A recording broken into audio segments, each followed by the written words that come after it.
What is going on, everyone? Mills here, bringing you some fire content on the Fire Day 18 channel. Today's video, I'm going to give you guys roster update predictions on the day of the roster update. Very rare, very new. I'm going to try it out, see what happens.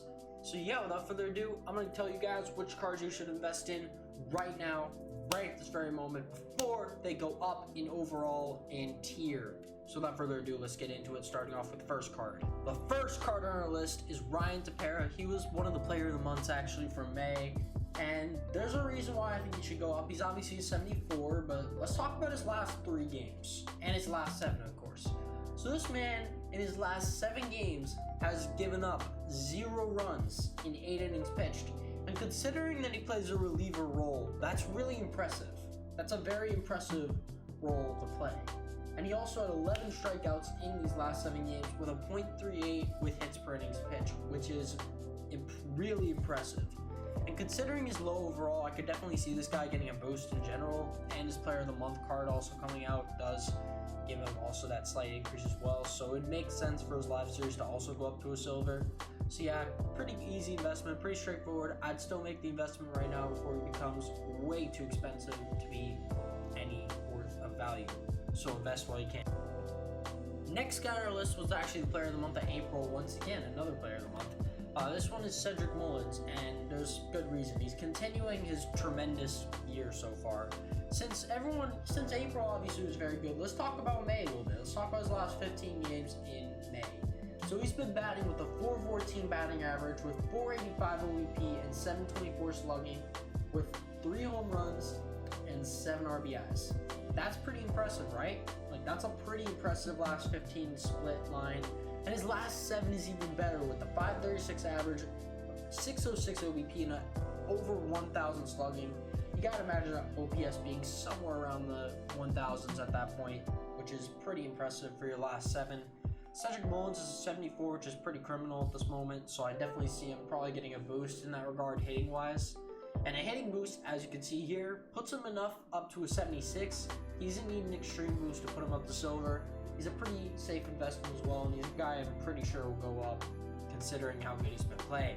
So invest while you can and get him right now. So the next guy on the list, I actually have paralleled up to 2, so the overall I can't really say too much about how the overall affects this, but Gurriel's been really impressive in his last 15 games, and I really do think he's a guy who has potential to go up. Even though he hasn't had an impressive year with a .255 average, .278 OBP, and a .655 OPS, that's not an impressive split for his career or this year. But let's talk about his last 15 games, because I'd say it's a pretty solid stat line with 3 home runs, 9 RBIs, with 16 hits and 51 at bats, leading to an average of .314, a .357 OBP, and a .549 slugging. Pretty good stat line, I think, from Gurriel Jr., and considering he's a 78, I could see him getting a minor boost. He isn't a guy who I'd put on the surefire buy list, but considering it's not an impressive stat line, but I definitely could see him getting an upgrade of some kind. I mean, you could see him going up to gold, maybe. Not maybe in this update, but definitely a guy who I think is on my list who will definitely go up very soon. So definitely keep an eye on him as the update goes on today, but don't invest right away.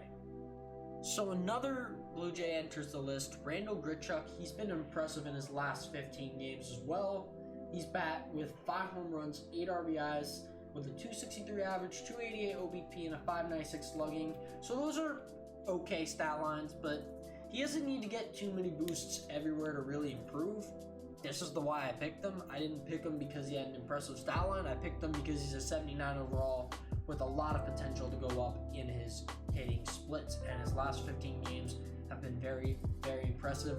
But in general, he's had a really good 2021. He's actually had one of his better years, to be honest, with 13 home runs, 44 RBIs, with .272 average, .304 OBP, .504 slugging, with an .809 OPS, which is pretty good. It's good. It's not amazing, but I definitely think it's good enough to push him into the gold tier, because he already has gold hitting. I could see him getting a slight boost, and that'd be more than enough to push him up to gold level. So guys, keep an eye on him as his price goes up, but don't wait until he's 1K, because he's going to be a really good investment with a little bit of profit on the side. The next guy on my list was actually a former gold, Charlie Blackmon. So he has this hitting for gold, and he was a gold. He did go down, which is definitely not amazing, but it is safe to say there is a reason why. His power isn't really as good this year. He has 4 home runs in 193 at-bats, which it doesn't sound amazing, but you could make up for it with other stats, right? With other bits of slugging? No, not really. I mean, he hasn't been terrible. I mean, 12 doubles and 1 triple in like 59 games isn't that bad for slugging, but it's definitely not something I'd say is impressive. But I'd rather like to talk more about his contact, because his contact has been on another level in his last 15 games. He's had 18 hits and 48 at-bats, leading to a solid average of 375, 474 OBP, and 563 slugging, which is pretty impressive for your last 15. I definitely think you could see maybe a boost in vision or discipline in that regard, which could easily be enough to push him up to gold. And considering he was a gold in the past, I could definitely see him getting a gold again. So there's a lot more of a chance for him to go up as well because of that factor. He is pretty expensive right now, but I definitely think you should still go after him either way, and at least, you know, put some stubs in there, put some investments in, put that stub in right now before he becomes a pig bank worth of money, around like 1 or 2K. So do that right now. Do it. Do it! Next guy on our list, another former gold in the form of Emilio Pagan. I'm bringing him back on this list for a number of reasons. One, he's actually been really good pitching-wise in his last 15 games, and he plays reliever role as well, but I think he's definitely been impressive enough to say that he does deserve to go up. His last 7 games, let's talk about that. He's a 2.57 ERA with 7 innings pitched. Not hugely impressive, but he's only given up 2 hits, 2 earned runs, and has 8 strikeouts with a .57 with hits per innings pitched. Once again, those are very good stats, I think, for a guy like Emilio Pagan, who was a gold, right? But I want to talk about his last 3 games, because those are within the span of this roster update. He's also given up those earned runs during that time, but he's also only given up a hit, or 1 hit, or 2 hits within 3 games, which is a very good stat line to have. Keeping that holds, keeping those pitches well, keeping just in general that consistency is really impressive in that span for a reliever, and I definitely think Emilio Pagan deserves to go up for that reason. He also was a gold in the past too, so once again, that factor increases his chance of going up. His investments are probably going to be really high right now, but I'd still put in something while you can because you don't want to miss out. So joining in on the NL West upgrade action is Kevin Gausman. He's had a career year. It's been a really good year for pitchers in general, but Kevin Gausman's had a good year.